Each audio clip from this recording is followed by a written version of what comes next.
부자와 또 거지 나사로 설교를 했습니다.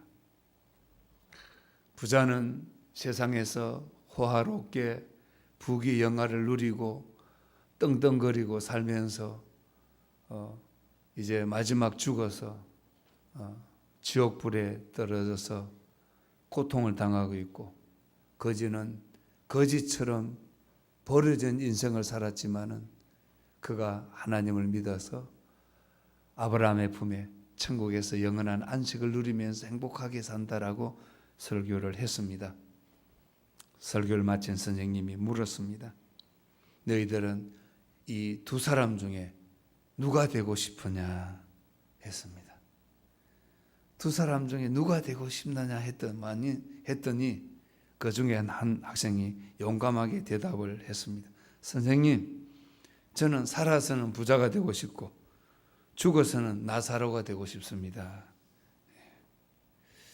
아마 여러분에게도 이런 질문을 하면 100% 아마 그런 대답을 할 것입니다.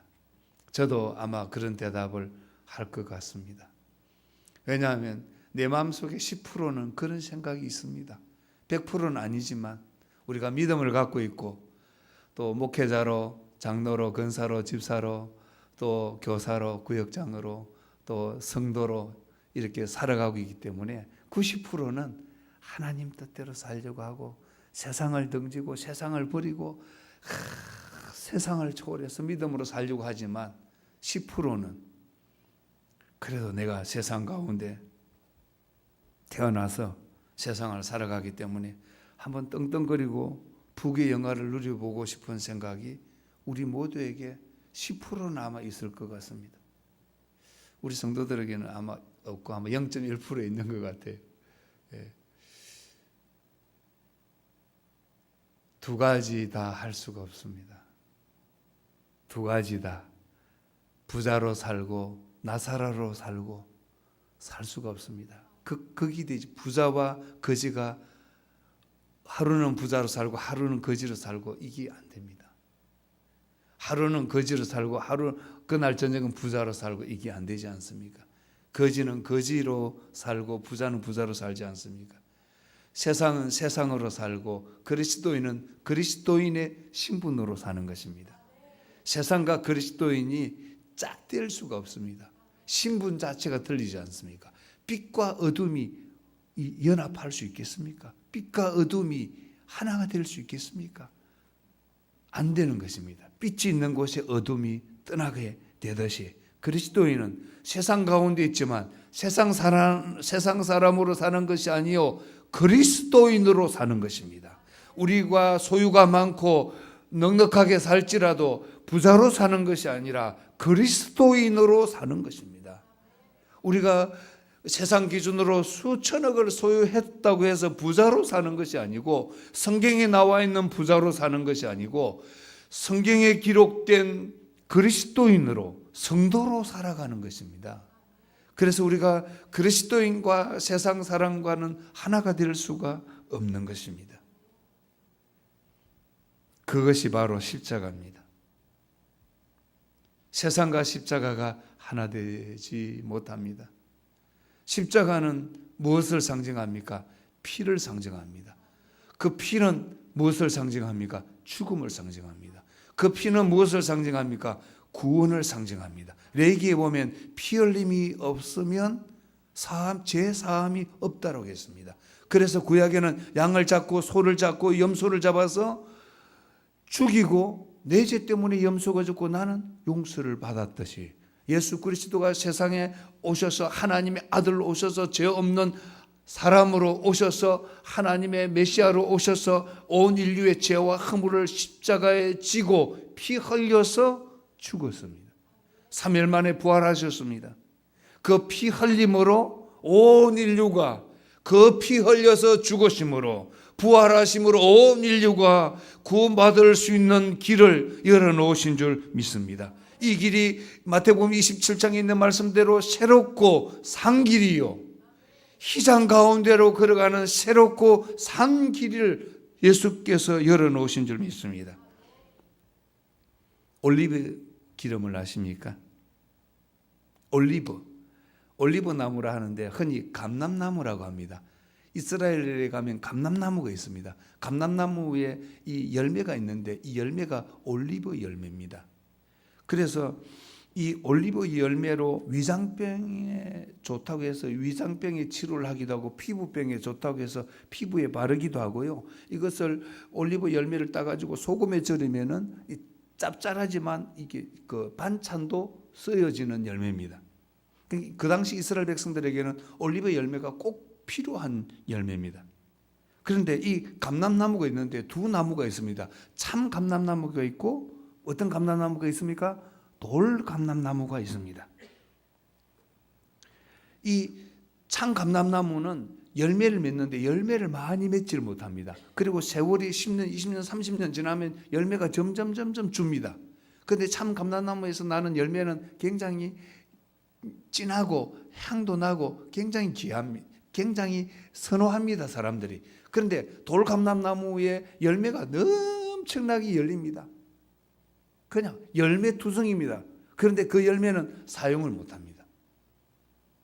그러면 이 돌감람나무에 있는 가지를 잘라서 참감람나무에 접을 붙이면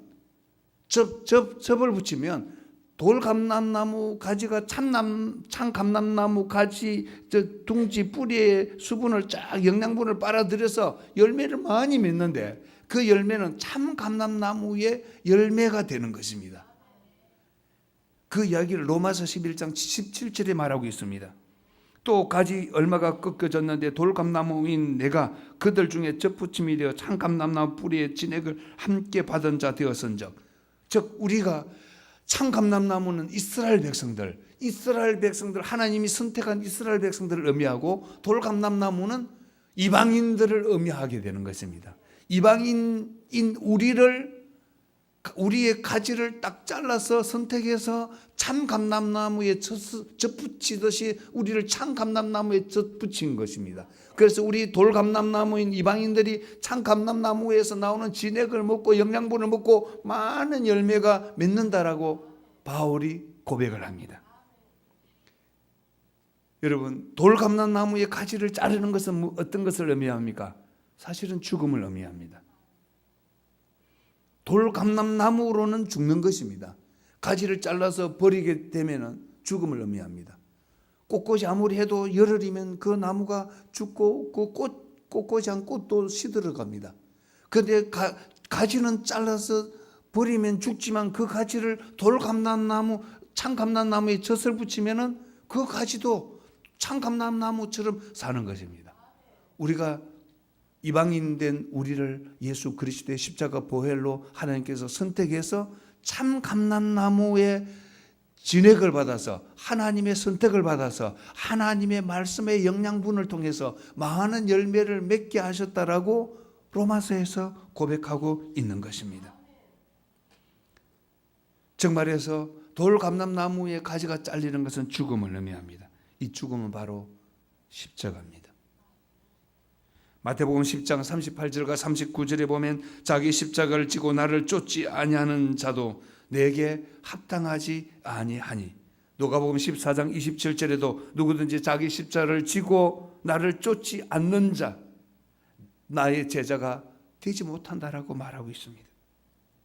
즉 우리 그리스도인들은 자기 십자가, 내 십자가를 지고 따라야 됩니다. 내 십자가를 지고, 그러니까 내 십자가를 지고 신앙생활을 해야 되고 내 십자가를 지고 세상 가운데 그리스도인으로 살아야 되는 것입니다. 내 십자가를 지고 직장생활하고 내 십자가를 지고 가정생활하고 내 십자가를 지고 일하고, 그러니까 우리는요 사실은 수고하고 무거운 짐진 자들아 다 내게로 오라 내가 너희를 쉬게 하리라 하지 않습니까? 그런데 현실은 어떻습니까? 더 무겁습니다.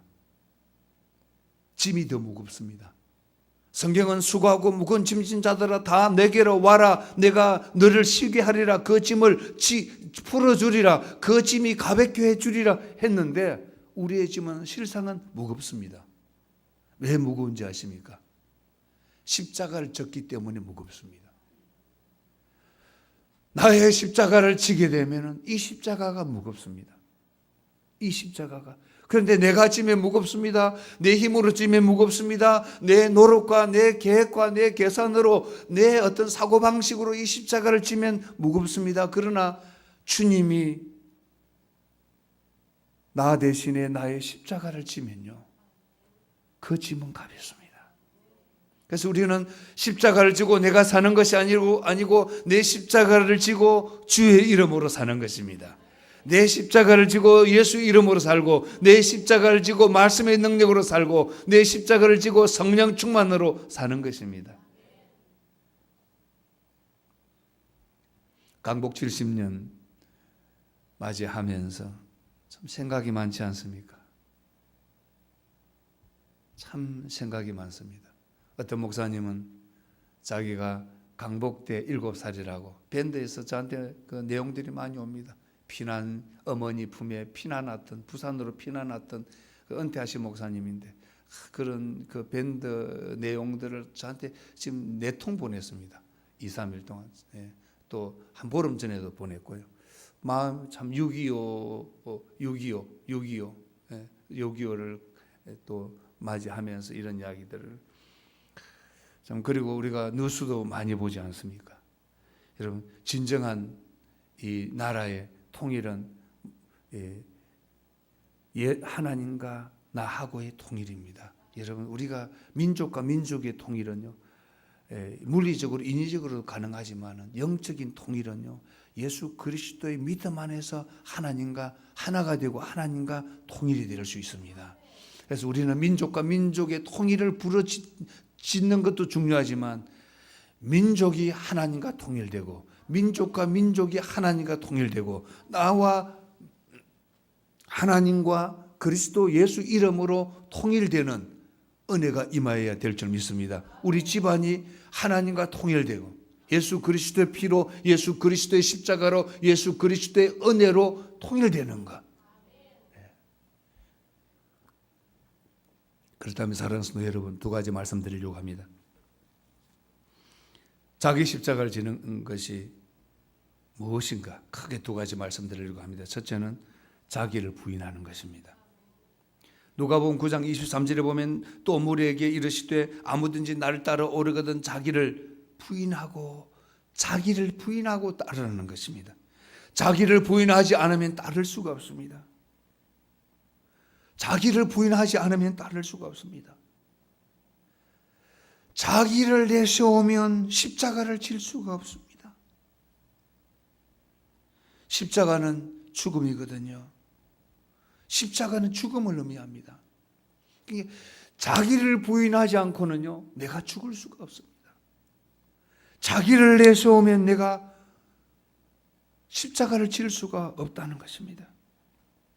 양화대교에 가면 건너편에 2개의 성지가 있습니다. 하나는 기독교 단체에서 세우신 양화진이고, 하나는 우리가 흔히 절뚝산, 선교사들이 생명을 바친 무덤이 그곳에 있습니다.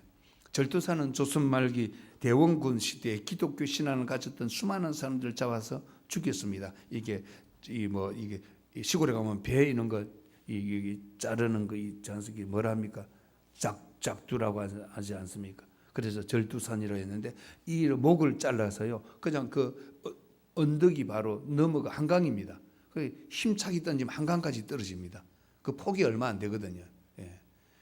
그래서 그곳에 수많은 선교사들이 그 무덤이 있습니다. 그리고 기독교 선교사들의 그 무덤, 그 순교의 발자취의 흔적들이 그곳에 있습니다. 저는 2번, 3번 가봤습니다. 그들이 순교하면서도 이제 내가 죽는 것이 아니요 그리스도와 하나 된다. 나는 그리스도와 순교를 통해서 연합된다라고 고백합니다. 원수의 칼에 의해 내가 죽는 것이 아니라 나의 죽음을 통해서 원수의 손에 들린 칼을 무장 해제시키는 것이다라고 말하기도 합니다. 원수의 손에 죽는 것이 아니라 평화의 정인으로 나의 죽음을 통해서 선포한다라고 고백한 선교사도 있습니다. 그러니까 자기를 부인하지 아니하면 순교할 수 없고, 자기를 부인하지 않으면 십자가를 질 수가 없다는 것입니다. 우리가 세상 가운데 살면서도요, 나를 부인하지 않고는요, 십자가를 질 수가 없습니다. 세상과 반대되지 않습니까? 세상과 나는 관계없고 구속한 주만 바라보면서 하나님께서 주신 나의 십자가를 지고 살아가기 위해서는요, 나를 부인해. 나를 부인한다는 것은 나의 생각을, 나의 어떤 계획을, 나의 어떤 뜻을 하나님의 뜻과 위배된다면, 하나님의 뜻과 대치된다면, 하나님의 뜻이 아니라면 그것을 부인하는 것.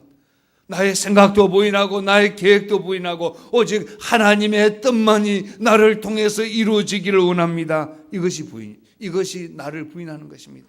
하나님 뜻만이 이루어지기를 원합니다. 할렐루야.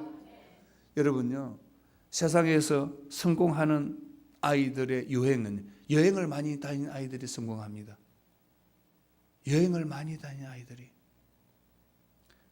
미국 아이들이 그 머리는 유대인보다 머리가 안 좋습니다. 한국 사람보다 미국인들이 머리가 안 좋습니다. 통계는 안 났지만 저 생각이 그렇습니다.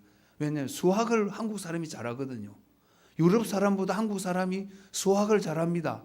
호주에 가니까 대학 입시 시험, 공무원 시험, 고시 시험은요, 영어 점수는 높게 주고 수학 점수는 낮게 줘요.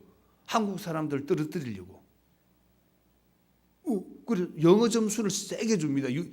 호주인들 자기 자국인을 합격시키려고. 현지 20년 동안 지난번에 왔잖아요. 올 초인가 목사님. 그 목사님 그러더라고요. 은퇴를 은퇴시킨 목사님. 기억나십니까? 은퇴를 은퇴시켜버린 목사님이 한 이야기입니다. 그 정도로 한국 사람이 머리가 좋다는 겁니다.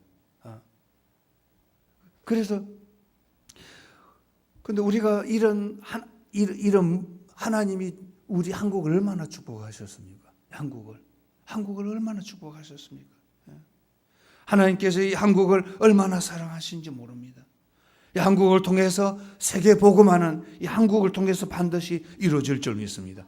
그래서요, 머리 좋은 것으로 성공하는 것이 아니고 머리 좋은 것으로 돈 잘 버는 것이 아닙니다. 여행을 많이 미국인들이 세계를 지배하는 그 이유 중에 하나가 미국인들은 여행을 많이 다닙니다. 방학하면요, 2달을 방학하면 1달 동안은 가재가 여행 다니는 겁니다. 가재몰이.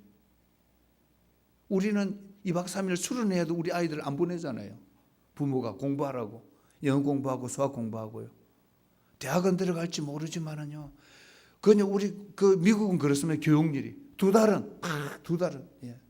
그래서 우리 아이들 이번 수련회 갔다 온 아이들 또 가지 못한 아이들까지도 하나님께서 거기에 서실 줄 믿습니다. 어릴 때부터 보고 느끼고 깨닫고 하는 거요. 깨닫고 하는 거. 우리 여기 갔다 온 선교 기념 이름 뭐라고 무슨 전도사? 문중경. 저보다 잘하네. 대단한 문중경 선교사는요, 결혼을 했습니다. 제가 갔거든요. 결혼을 했는데 생가부입니다. 생가부.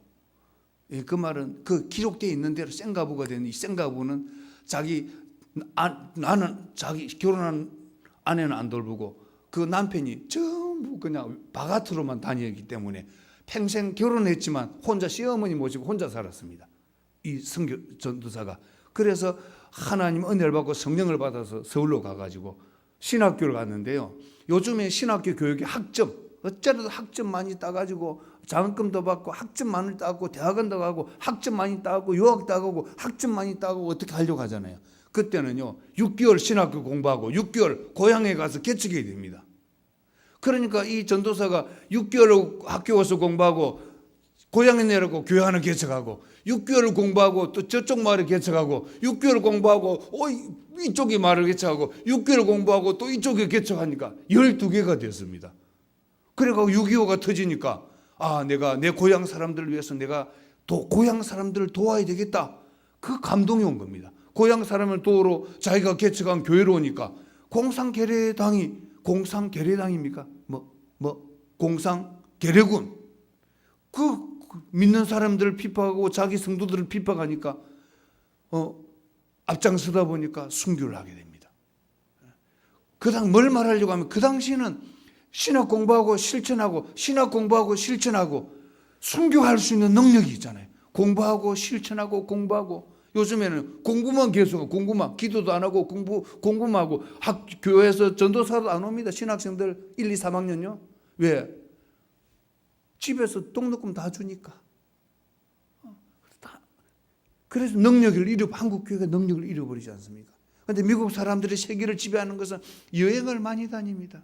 유럽이, 또 영국이나 유럽이 그래도 아직은 세계에서 영향력을 끼치잖아요. 독일이라든가. 그런 사람들이요, 1년 벌어서 2달요 세계 여행 다닙니다.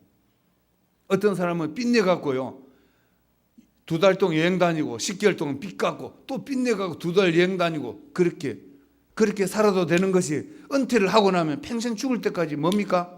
국가에서 책임을 져줍니다. 집 살 필요도 없고 돈을 저축할 필요도 없습니다. 세금만 잘 내면 됩니다. 세금만. 그러니까 그 아이들이요, 그 뛰어난 머리는 아니지만 세계를 바라보고, 지역을 바라보고 세계를 바라보니까 내가 어떤 사람이 되어야 되겠다, 내가 어떤 사람으로 살아야 되겠다 깨닫게 되는 것입니다. 할렐루야. 학생들 수련회 보내기 전에 이런 설교를 했어요. 딱 됐는데 항상 뭐 뒷북치는 것 같아요. 내년에 꼭 보내요.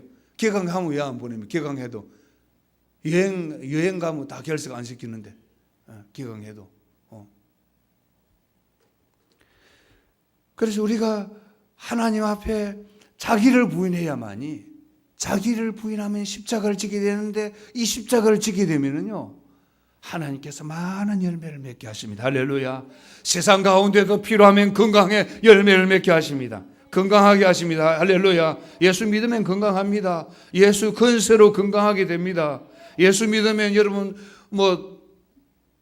돈 못 버는 것보다 잘 버는 게 좋잖아요. 돈도 잘 법니다. 할렐루야. 돈 못 번다고 설교하면 안 되잖아요. 또 잘 번다고 설교해야지. 예수 믿으면 하나님의 은혜로 주신 사명 감당하게 됩니다. 할렐루야. 돈 벌어서 이렇게 남 주잖아요. 돈 벌어서 남 주고, 공부해서도 남 주고, 건강해서도 내가 봉사해서 이웃을 위해서 봉사해서 남 주고, 우리는 예수 이름으로 남에게 주고, 남에게 유익하고, 남에게 사랑하고. 할렐루야. 두 번째, 십자가를 지는 것은 화평을 이루는 것입니다.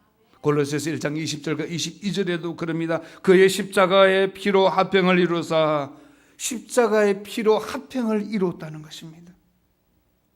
피하면 뭡니까? 죽음입니다. 여러분, 피 많이 흘려갖고 사는 사람 봤습니까? 죽습니다. 피 많이 흘리면 죽습니다. 진짜 죽어요. 잘 못 믿으시는가 본데, 진짜 죽는다니까요. 할렐루야. 죽습니다. 절대 피 많이 흘리면 안 됩니다. 그래서 저는요, 헌혈을 요즘 안 했습니다. 옛날에는 몇 번 했는데, 아무튼 헌혈을 하고 나면 곰탕도 드시고 설렁탕도 드시고 삼계탕도 드시고 영양탕도 드시고, 아무튼 많이 잡숴야 됩니다. 왜냐하면 헌혈을 했기 때문에. 그런데 피를 흘리면요, 죽습니다. 죽게 되어 있거든요. 그런데 이 뭔 말인가 하면, 화평을 이루기 위해서는 내가 죽어야 화평합니다. 여러분, 가정에서도 내가 죽으면 화평합니다. 특히 아내분들이 죽으면 가정이 잘 화평하게 됩니다. 할렐루야. 50이 너무 세져가지고 참 힘들어요. 40까지는 그래도 고만고만 말 잘 듣는데, 50이 되면 이제는 완전 여성 시대입니다. 여성 시대. 50이 되면 여성 시대가 되었습니다. 제발 가정에서 좀 예수 이름으로 다 죽어서 가정의 화평을 이루시길 주의 이름으로 축원합니다.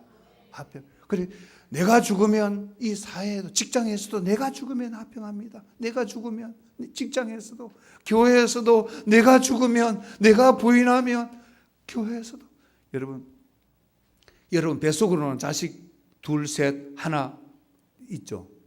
내 마음이 다 들던가요? 내가 낳은 자식도 내 마음이 들던가요? 든다는 분 손 좀 들어보세요. 아무도 안 계시네. 아무도. 들면 안 됩니다. 이럴 때는 눈치 없이. 나를 낳아주신 부모 마음에 드는 사람, 내 어머니 아버지 난 100% 마음에 든다. 나를 낳아주신 부모도 내 마음에 안 듭니다. 그리고 한 이불 밑에서 자고 30년 50년을 살았는데, 저는 50년 살면 제가 갑자기 계산이 안 됩니다. 이게. 한 3, 40년 살았습니다. 30년 넘게 살았는데 아직도 마음에 안 드는 게 많아요. 30년을 살았는데도 마음에 안 드는데, 우리가 직장에서 만난 지가 성도 틀리고 이름도 틀리고 가문도 틀리고 출신도 틀리고 생각도 틀리고 다 틀린 사람이 만난 지도 1년밖에 안 되고 2년밖에 안 되고 3년밖에 안 됐는데 마음이 들겠어요? 직장에서 마음에 안 듭니다. 그러면 어떻게? 내가 죽으면 다 화목하게 될 줄 믿습니다. 그래서 예수 그리스도가 죽었어야만이, 십자가에 피 흘려 죽어야만이 하나님과 인간과 화목하게 되는 길을 아셨기 때문에 예수 그리스도가 피를 흘리고 십자가에서 죽으셨습니다. 3일 만에 부활하셨습니다. 우리가 부활의 그 주를 바라보면서 가정을 화목하게 하고, 교회를 화목하게 하고, 이 세상을 화목하게 하고, 직장을 화목하게 하는 직책, 그 직책을 에베소에서는 우리를 하나님께서 주셨다라고 하지 않습니까? 내가 가는 곳곳마다 화목하게 하고, 화평의 열매를 맺게 하고, 웃음의 꽃을 피우게 하고, 말씀을 맺겠습니다. 사랑하는 여러분,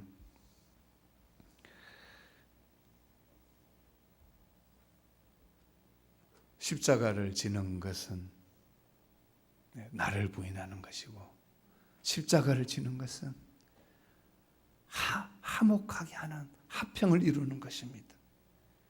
그 나를 죽일 때 나의 생각과 고집과 계산과 나의 머릿속에 있는 온갖 것이 하나님과 위배이 된다면, 하나님 말씀에 어긋난다면, 하나님의 뜻이 나에게 이루어지게 하옵소서라고 하나님을 받아들이고 말씀을 받아들이고 하나님의 뜻을 받아들이는 것이 나를 부인하는 것이요, 십자가를 지는 것이요, 나를 죽이는 것입니다.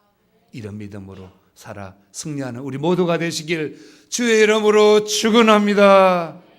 기도하겠습니다.